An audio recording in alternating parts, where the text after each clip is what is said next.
Húsvíkingar í samvinnu við fjárfesta áforma uppbyggingu á heitum sjóböðum á Húsavíkurhöfða og kostnaður áætlaður ½ milljarður króna.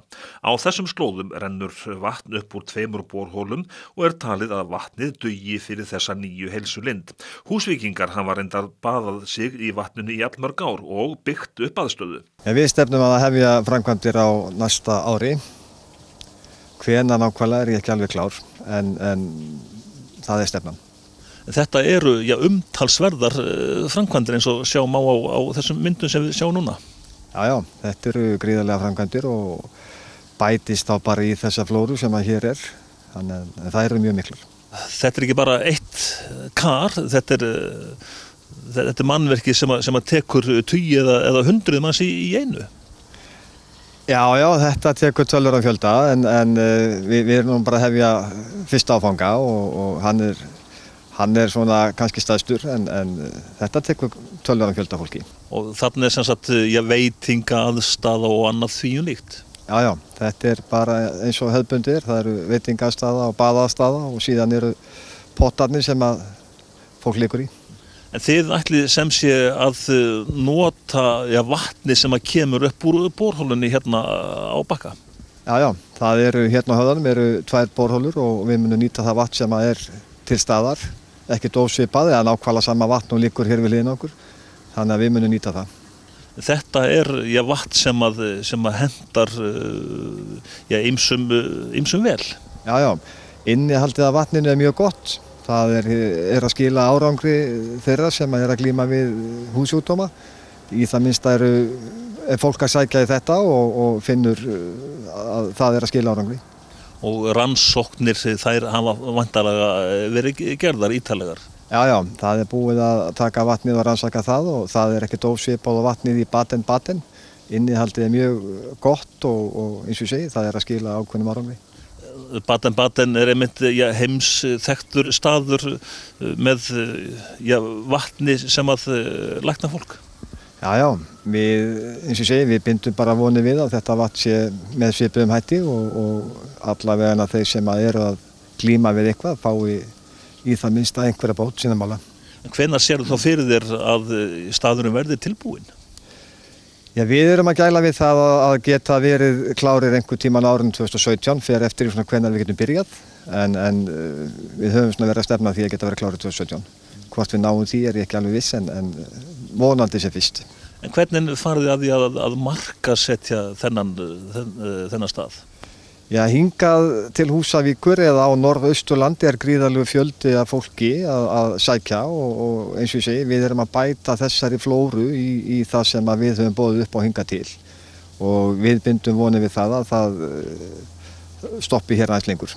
Þið náttúrulega eruð í sambandi, nánast beinu sambandi við stóran fjölda erlendra ferðamanna sem að koma hingað í hvalaskoðun.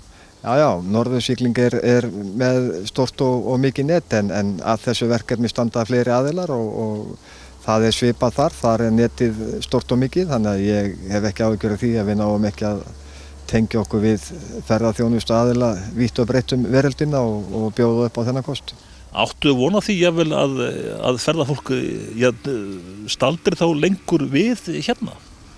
Já, maður bindur vonir við það að það sé allavega búið að bæta hér í þetta umhverfi okkar, hérna nærumhverfið, að það verði þá lengri dvöl ferðamanna en það margt að sjá og margt að skoða hér en þetta ein viðbótin. Þá hóteli jafnvel bara líka tilbúið á teikniborðinu hjá okkur? Já, samkvæmt deiliskipulagi gert ráð fyrir því en ég nú ekki vissum að vera ráðist í það 1, 2 og 3. En þið svona jafnvel gerið ráð fyrir því í framtíðinni? Við höfum ekki tekið ákvörðun það hvort að við förum í það sjálfir en í það minnsta gert ráð fyrir hóteli og hvort að einhver aðila sjái hag sinn í því að koma að borðinu, það er allt opið í því. En þessi uppbygging sem þið ætlið í núna, hún kostar einhver 100 milljóna? Já, hún er töluverð en ekkert gríðarlega mikil, sé ekki ½ milljarður sem að fer í þetta í þessum áfanga. En þessi aðstæða sem hérna núna sem við sjáum, hvað hann að segja? Já, allt gott bara, þetta í rauninu upphafið, hér var tekin ein borhola og menn nýttu vatni sem upp úr henni kom fyrir mörgum árum síðan og og hingað hafa aðilar komið í tölverðan tíma og þetta opið öllum og hér setja menn bara lítinn aur í eitt box og njóta. Þannig að þetta svona upphafið af þessu verkefni sem búið að standa yfir í mjög langan tíma og hefur svona verið að fæðast. Er það vinsæll staður? Já, hann mjög vinsæll. En Húsvíkingar, þeir væntanlega þekkja þá lækningamáttinn? Já, eins og ég segi, það eru þeir aðilar sem að hafa sótt þetta mest, sem að hafa staðið að því að viðhalda þessu mannvirki hér, sem nú kannski ekkert mikið, en það þarf að hugsa þetta og þetta eru þeir aðilar sem að hafa og telja að þetta sé að skila árangri. Þetta kallað ostakarið, hvers vegna það? Já, það vegna þess að karið sem geymir vatnið er úr mjólkurstöðinni hér og hér var hærður ostur í því mörg ár. Fær karið að vera á nýja staðnum, heldurðu? Nei, ég held að karið verði áfram. Ég held að það sé engin spurning. Hingað hafa margir sótt og gárungarnir gerðu nú grín að því hér að þetta væri ostakarið á daginn og ástakarið á kvöldin en þetta búið að vera lengi og ég geri ráð fyrir að það verði bara áfram. Breytist nafnið sem sagt klukkan 10:30 á laugardagskvöldum í ástakarið? Já, ætli það ekki.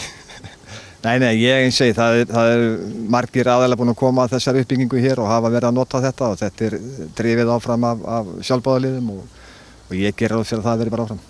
En hér sem sagt verður breyting á komandi misserum? Já, á byggingasvæðinu sem nú hérna aðeins vestan við okkur. Þá verður töluverð breyting en það hefur í sjálfu sér ekkert áhrif á þetta. Við stöndum að vísu annars staðar á höfðanum, á nýjastanum. Munum sjá hérna yfir allan Skjálfandaflóann og Kinnafjöllin og Flatey og jafnvel Grímsey í góðu veðri. Þannig að útsýni verður stórglæsilegt.